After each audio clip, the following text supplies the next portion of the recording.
What's going on, fam? What's going on? What's going down with Shaq? And welcome to another episode of Nonfiction with very bad audio with Jonathan Soul. So I wanted to talk about electric cars. Currently, I'm riding in one. It's the poor man's Tesla, little Nissan Leaf, and it's great. I mean, the overall cost of ownership is brilliant. That's one of the reasons why I got it. You know, thank goodness there's a lot of charging stations near the neighborhood where I live. The challenge is I can't plug up at home. And so when you guys, if you're starting to look for an electric car, the overall cost of ownership is cheaper. These cars have less moving parts. They have motors instead of engines on the wheels. And so the torque is tremendous. You can't hit the gas, but hit the accelerator and that joke will really book. Unlike the Prius, at least the one I used to drive. And so that's a beautiful thing. The challenge is, of course, is that in the city, at least, all these charging stations they're building, they're just placing taps on top of an already exhausted infrastructure. They're not really building new infrastructure. They're not replacing the old, power stations and the transmission infrastructure, the towers and the wires. I was reading this report by the Council on Foreign Relations. They do a lot of informational reports. And the one on the U.S. infrastructure basically saying that the average age of the power stations is over 30 years. The average age of those transmission, the power lines and all that kind of shit is over 50 years. So we know what happened with Texas, right? We know what happened with, when they had that winter. They say once in 100 years or whatever. We know that happened. We know what happens, if you live in a heavily wooded area, like some of us do, what's going to happen. A tree is going to hit a power line. It's going to be out for a couple of hours, a couple of days. They replace it. They might cut off that branch, just that branch, and that's it. And you have power, and then the same shit will happen next year, kind of a thing. We know what's happening in California. On the one hand, they're saying, hey, we don't want you guys to have any gasoline engines by, sell any new ones, if I remember correctly, by 2035. Yet and still, you can't charge your electric car during peak hours because it's going to fuck the grid up. It's like, come on, fam, you got to build capacity, and that's what the government does a lot of times. They will have a either unfunded mandate or they'll have a mandate where they haven't kind of preloaded capacity, you know what I mean? Or they'll have every now and then they'll have a good program like the Cash for Clunkers on Obama, which is terrific. You turn in your gasoline card, you get a good price for it, blah, blah, blah. But then he stopped it. I was like, ain't that a bitch? I didn't even have a car back then. It's like, that's a good program kind of a thing. So you just have to be mindful. So I think what's going to happen, let me go back to the age thing. So the CFR report said 30 plus years for the power station and 50 plus years for the transfer, right? Infrastructure. Some folk who got bread is basically installing those solar panel roofs and just going off the grid. Not technically, it's still connected, but kind of reliant. They're generating their own capacity. And I'll be honest with you, I think that's the rule. I think that's the move, because America has shown that they meaning the powers that be, have no desire to build shit or rebuild shit in America. For example, that bioweapon hit, 19, I'll just say 19, we'll call it 19. And we didn't have no PPP, right? We ain't had no masks, we ain't had no ventilators, we didn't have enough. So I used to watch Cuomo's thing. I don't even live in that state, but I used to watch Cuomo, and he was saying, so the university hospitals, the local government, everybody's competing to buy these PPPs from China, including the state government. And so he said, we competing against the government for China. Everybody's mad, and then China's raised up the price. He was like, how come we just can't have a coordinated effort where we give all our, situation to the government and the government sort it out, kind of a thing. And supposedly that was being done, but then not really, kind of a thing. But my question was, I thought this is America. We can't build nothing. You can't tell the people with factories, hey, you're not building this widget. Tomorrow you're going to be making masks. Tomorrow you're going to be. We didn't have that. Now I thought that there was some kind of rule that the president could say, hey, this is an emergency. You guys going to do X, Y, Z. And I remember it was being talked about, but I don't remember it actually being implemented. Okay, so that's that one thing. Then the Texas thing popped off, right? And it's like, okay, Texas popping off. Where's the Army Corps engineers or blah, blah, blah. But once I read the CFR report, they talk about how these utility companies have what's called a natural monopoly. What does that mean? That means that they're so big that nobody else in that industry can kind of make the investment they need to pull it off. So the government just kind of let them have it. But where's the incentive for them to produce a quality product? If you got a monopoly, you're sitting on your hands and you're giving the least amount of product or service for the most money. You know what I mean? That's the way capitalism works. Capitalism is based on exploitation. I want to get the most from you, whether it be your labor, your product or service, for the least amount of money. That's where the competition comes in. And one thing about these utility companies, there is no competition for the most part. So why should they take the power lines out the fucking trees and put them underground where, you know what I mean, where we don't have to, that would be a tremendous investment on their part. So what's their incentive? They're not going to do it on their own. Y'all that are old enough, y'all remember gasoline cars was mad inefficient. And under Jimmy Carter, I think he put some kind of mandate. I think it was Jimmy Carter. Put some kind of mandate that the gasoline cars got to have so much miles per gallon by this particular year, and the corporate and the car companies did it. So we have a historical, where it can happen, but I feel like we're going into a situation where the government is mad weak when it comes to these corporations. I mean, if we are to believe that millions of people died, and we know a lot of people died from COVID, and you can't force the companies to make masks and ventilators, how are you going to force them to make the electrical grid better?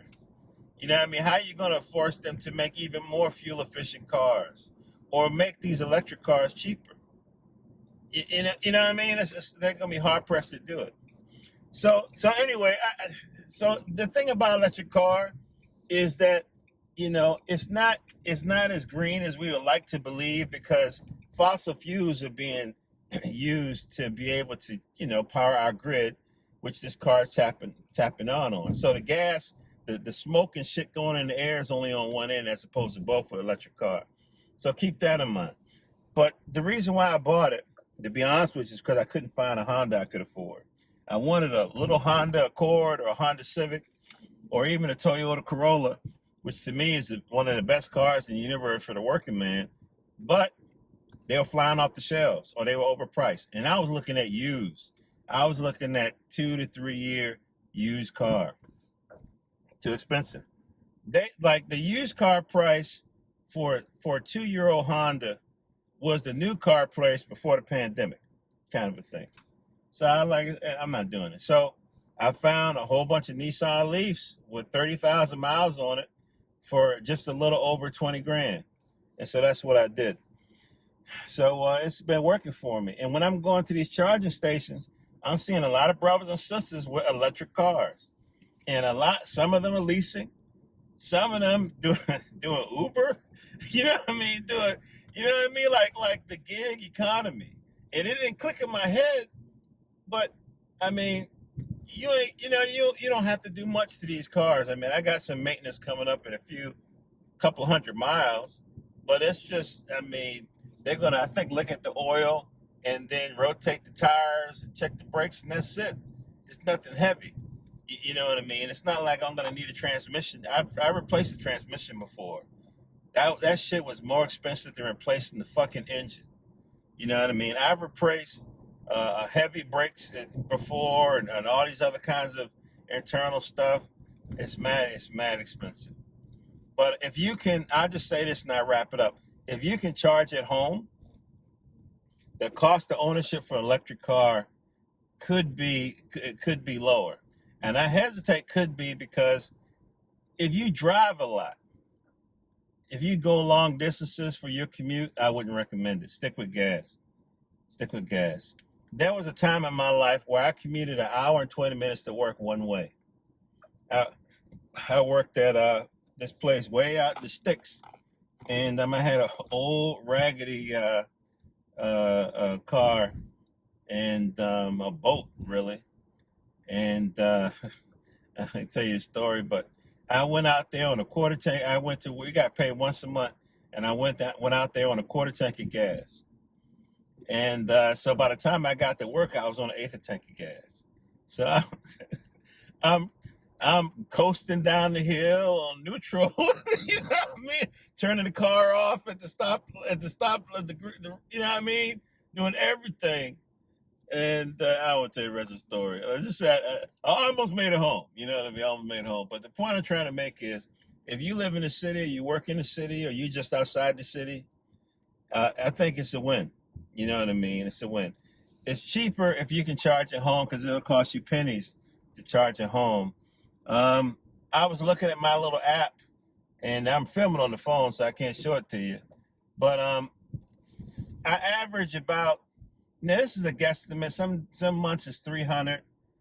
Some months I had 1 month is 500 because I had to, run some places. But we'll just say maybe 400 miles a month. So that's not a lot. I don't know if y'all are tracking y'all stuff like that, but some of the guys might. And so we're talking about maybe $50, $60 a month in fuel, kind of a thing. Now, the average gasoline car, the newer cars, I think is maybe 300 miles to a tank, something like that. So technically, you probably might spend, maybe. Let me see, to fill up, the last gasoline car I was filling up, it was, if it was down to an A, if it was $66 to fill it up on regular gas. Sometimes I put premium in it. But about 60 some. So that means to get that same 400 miles, I would have to probably go, I'm just guessing, 80 miles. So it's not like crazy, cheaper than a gasoline car, on that sense, but you can go farther than a gasoline car. But in terms of the other expenses like repairs and stuff like that, at this point in history, we're not spending. Just go look up Nissan Leaf, and people are buying these 10-year-old Nissan Leafs. I don't want to talk about charging, but if you're interested, you'll look it up. But they don't even have fast charging, but they give them to their kids, for college or whatever, and it gets them where they need to go. You know what I mean? Just in terms of around town. And again, the maintenance is mad cheap. So that's all. We had a good place in the sense that I like the new technology and so forth. You can check the status of your car on the app and everything of that nature. But on the other hand, I'm concerned because, like right now, for gas tax, part of the gas tax pays for the roads. Well, they don't tax electric vehicles at this point, right? So, if they start taxing the electric vehicles for the mileage that they do on the roads, is that going to make electricity the same, kind of thing? So if it's like that, then what's the advantage of an electric car? Because, no electric car goes far as a gasoline car. They tell you 300 miles that's kind of hype. Because what you find out that the nature of these batteries, they don't want you, like right now, I charge the battery up to 90%. They don't really want you to go above 90. And they don't want you to really go below 10. They want to keep your car, honestly, when you read a material, they say between 20 and 80 or 10 and 90. They don't want you to go too high or too low. Why? Because it degrades the ability of the battery to hold charge over time. And so that means that your range is going to get smaller, smaller, smaller. So technically, if you want to keep your car in good form, you can't get the whole 300 they're telling you, or you can't get the whole 150 they're telling you. you got to cut off 20%, right? Top or bottom, or 40. So basically, it's almost like half.